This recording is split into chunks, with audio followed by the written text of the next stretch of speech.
Hello नमस्कार मंडळी, स्नेहलता संदीप या चॅनलमध्ये मी स्नेहलता तुमचं सगळ्यांचं अगदी मनापासून स्वागत करत आहे.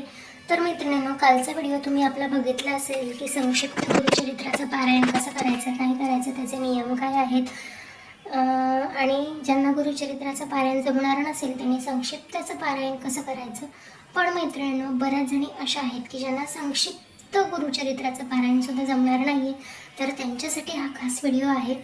तर मैत्रिणींनो, बऱ्याच जणांची इच्छा असते गुरुचरित्राचं पारायण करायची, पण वेळेअभावी, मुलं लहान आहेत, खूप वेळ बसणं होत नाही, तेवढा जॉब आहे, बऱ्याच गोष्टी असतात, लग्नकार्य आहे घरामध्ये, तर तेवढ्या वेळात गुरुचरित्राचं पारायण होणार नाही.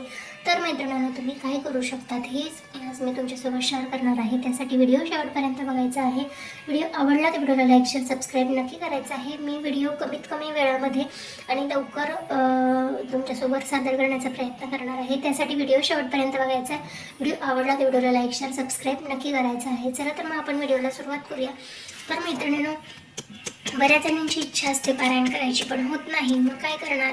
तर मैत्रिणींनो, या प्रकारे तुम्हाला माहिती आहे की श्री गुरुचरित्र पारायणाचा 4था अध्याय हा याचं पारायण करणं अतिशय पवित्र असं मानलं गेलेलं आहे. म्हणजे आपण म्हणतो ना की तुमच्या इच्छा पूर्ण करायच्या असतील आणि तुम्हाला गुरुचरित्र पारायण करायचं आहे पण करता येत नसेल तर तुम्ही संक्षिप्त गुरुचरित्राचं पारायण करा. पण जर तुम्हाला संक्षिप्त गुरुचरित्र पारायणसुद्धा करता येत नसेल तर तुम्ही गुरुचरित्राच्या 14व्या अध्यायाचं पारायण नक्की करा.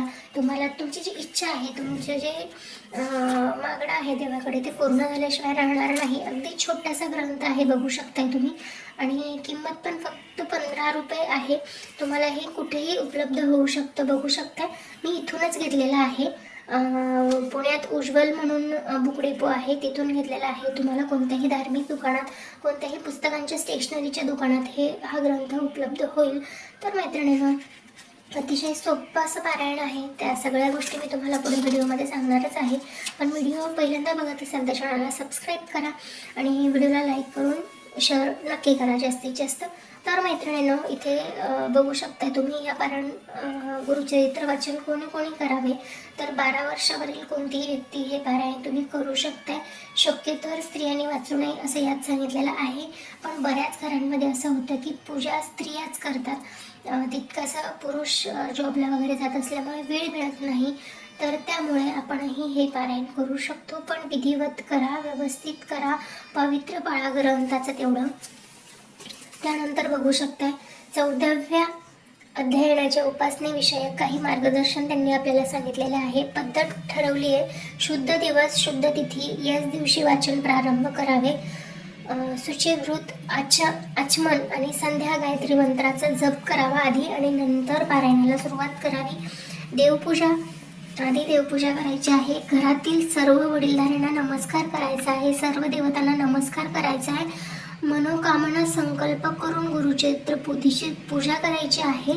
शक्यतोवर उंबराच्या म्हणजे औदुंबराच्या वृक्षाखाली बसून पारायण, नाहीतर घरात पारायण करावे. देवापुढे अखंड नंदादीप तेवत ठेवावी. रोजचे वाचन सोहळ्यात करावे. दुपारपर्यंत वाचन संपवावे. फलाहार घेणे, फराळ करणे, पारायण पूर्ण होताच ब्राह्मणांना भोजन देणे, सुवासिनीची ओटी भरणे, दक्षिणा देणे, हे सगळं करू शकता. त्यानंतर कोणताही अध्याय तुम्ही अर्धवट वाचायचा नाही आहे, कोणताही अध्याय पूर्ण वाचायचा आहे. पोथी अर्धवट वाचायची नाही आहे. म्हणजे समजा तुम्ही 5वा अध्याय वाचायला घेतलाय, अर्धा वाचून झाल्याने अर्धा सोडलाय, असं करू नका. बऱ्याच जणांच्या घरात लहान मुलं वगैरे असतात, तर त्यांना शक्यतो उठावं लागेल. पण तुम्ही ते तुमचं काम झाल्यानंतर लगेच बसून पूर्ण करण्याचा प्रयत्न करावा. त्यानंतर विशेष हेतूसाठी विशिष्ट अध्यायाचे वाचन करावे. त्यानंतर इथे दिलेलं आहे, संकल्प सोडूनच पारायणाला सुरुवात करावी. वाचन सोहळ्यात करावे, म्हणजे पहाटे लवकर उठून स्नान करून शुद्ध पवित्र होऊन आणि मग पारायणाला सुरुवात करायची आहे. कुलदेवतेचे, इष्टदेवतेचे, ग्रामदेवतेचे, माता पिता गुरुजन सर्वांना नमस्कार करावा आणि मग पारायणाला सुरुवात करावी. अंगाला भस्म लावावे. देवासमोर एक मोकळा पाठ ठेवावा, जसा की मी आत्ता ठेवलेला आहे. त्यानंतर पारायणापूर्वी 108 वेळा गायत्री मंत्राचा जाप करायचा आहे. मोठ्याने वाचायचं नाही आहे, मनामन तुम्हाला वाचता आलं तर चालेल. पण घरात तुमच्या बाजूला जर इतर कोणी वाचणारं ऐकणारं असेल तर आवर्जून हळू वाचा, पण म्हणजे कर्कश आवाजात वाचायचं नाही आहे. आंबट तिखट कांदा लसूण वांगे खाऊ नये. जेव्हा पारायण तुम्ही करता तेव्हा हे पदार्थ वर्ज्य असतात. तुम्हाला सगळ्यांना माहिती आहे. पारणाची सांगता महानैवेद्य घेवड्याच्या शेंगांची भाजी करावी. दूध भात गव्हाची पोळी तूप साखर या सगळ्याचा नैवेद्य असावा देवाला. शक्यतो शनिवारी सुरुवात करावी व शुक्रवारी पारायण संपवावे. गंध फूल धूप दीप दाखवणे बेल तुळस शमी वापरावी. पारायणाचा हेतू विचारात घेऊन संकल्प करावा. पारायणाला सुरुवात करताना आधी कशाची पूजा करायची आहे तर आचमन करायचं आहे, संकल्प करायचा आहे, गणेश पूजन कलश पूजन शंखपूजन घंटापूजन दीपपूजन पोथीपूजन नैवेद्य वाचन आरती मंत्र पुष्पांजली या सगळ्या गोष्टींची खबरदारी घेता तुम्हाला हा ग्रंथाचं वाचन करायचं आहे आणि पालन करायचं आहे. खूप असं महत्त्व आहे या अध्यायाला.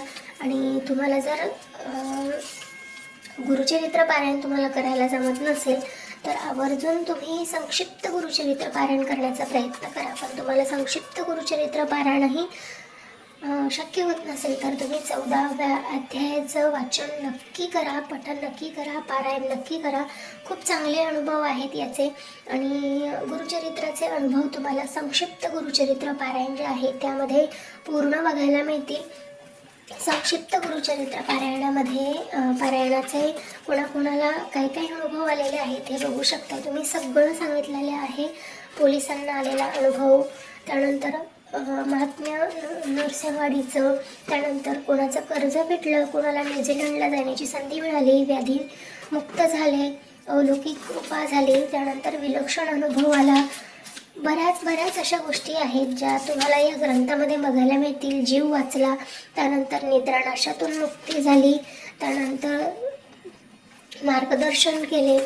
बऱ्याच गोष्टी आहेत. आणि हे जर अनुभव घ्यायचे असतील तर तुम्हाला गुरुचरित्र पारायण किंवा संक्षिप्त गुरुचरित्र पारायण किंवा श्री गुरुचरित्र पारायणाचा 14वा अध्याय यापैकी तुम्हाला जे शक्य होईल त्याचं तुम्ही पारायण करू शकता.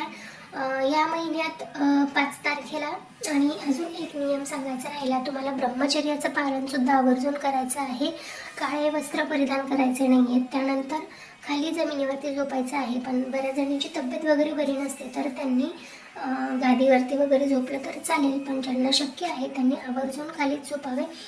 त्यानंतर जसं मी तुम्हाला सांगत होते की पुढील महिन्यात 4 तारखेला दत्त जयंती आहे, पौर्णिमा आहे, दत्त पौर्णिमा.